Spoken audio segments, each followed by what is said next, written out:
The following is an independently produced community access program.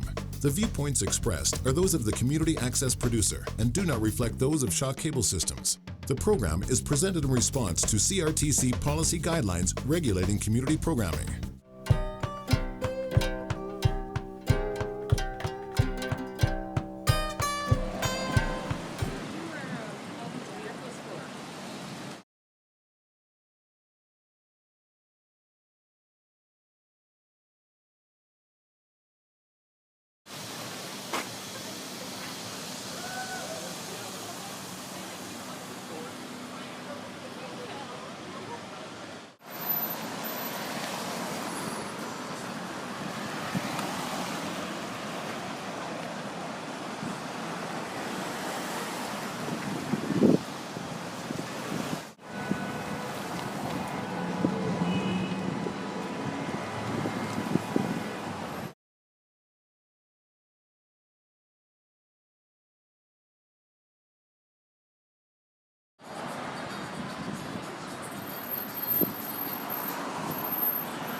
I'm sure that's unrelated. I just have to put it in like.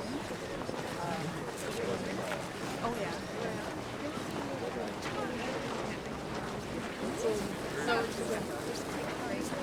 Yeah. Well, it gave me what I needed.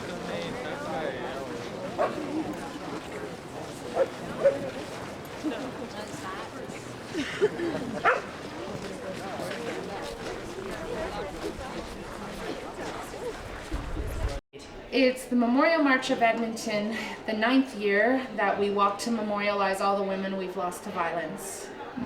And why is this such an important issue for you? I've lost a lot of friends to violence. I lost my sister to violence. And we're losing too many of our women and our loved ones to stupid acts that can be avoided. One of the things I want to push and talk about is alcohol and drugs are stealing our kids and they're stealing our people.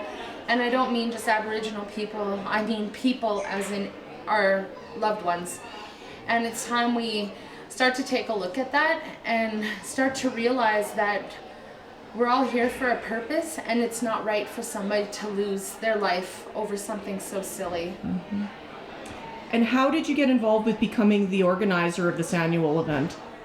I lost 2 of my friends to murder, and they were called prostitutes, they were called crackheads, they were called addicts. And I didn't know them in that sense. And it really bothered me because behind closed doors, I was an addict. I was actively using crack cocaine.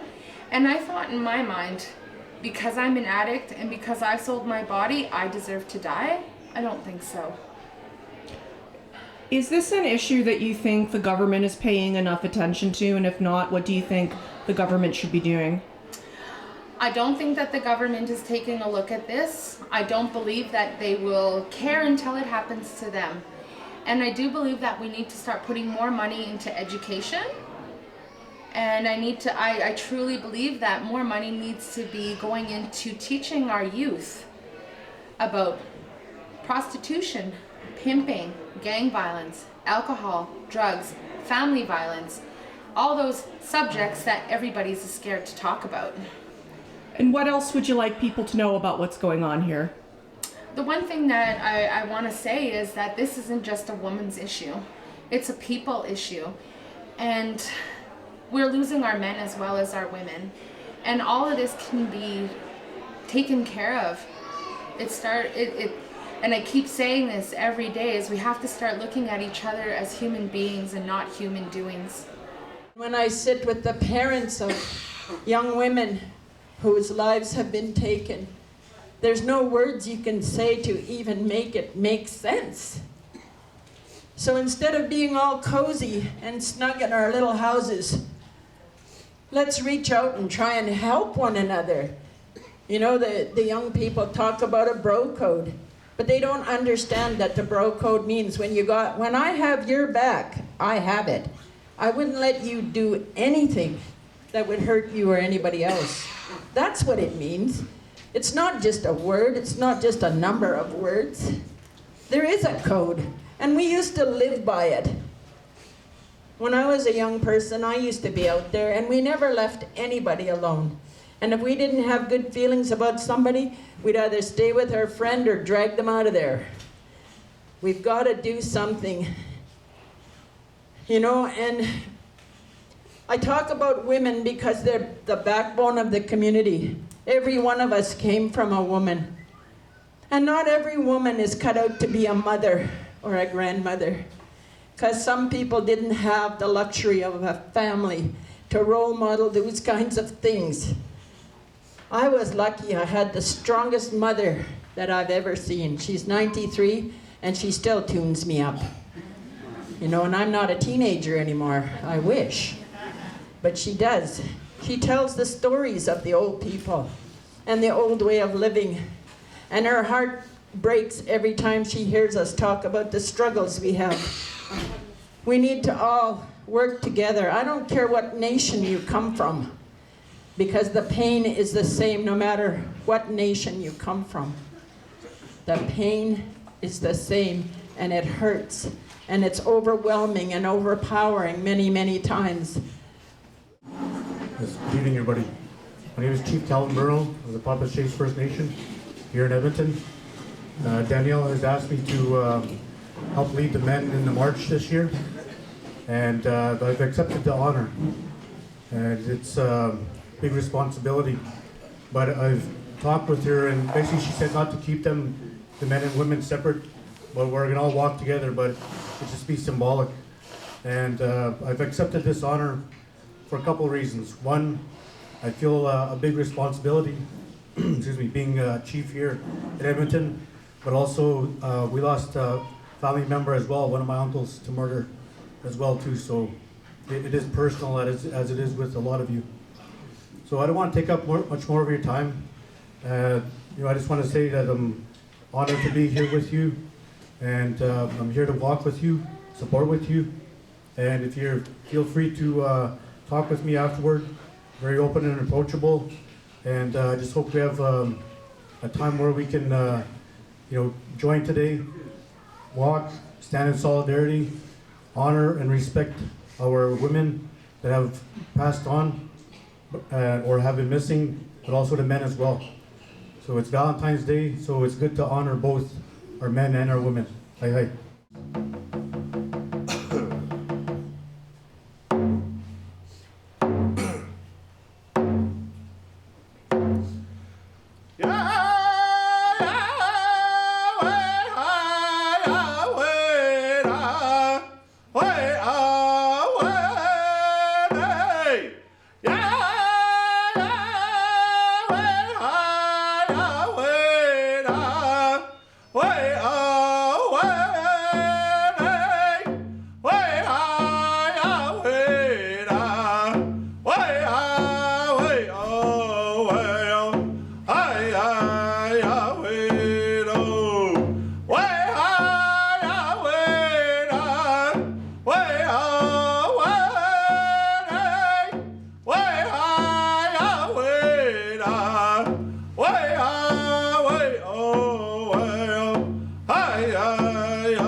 we are back for another week, and hopefully we're going to be able to continue this on a fairly regular basis from now on until Harper either is defeated or resign, as we have said, because daily the mischief that him and his government are getting into is a head shaker. And I, for one, as a Canadian, I don't want to stand by and look at our country being destroyed in such a fashion. So what do? We just take to the street and say, we want you to resign. At least the polls are showing and indicating that he is losing ground daily. So let's keep that up.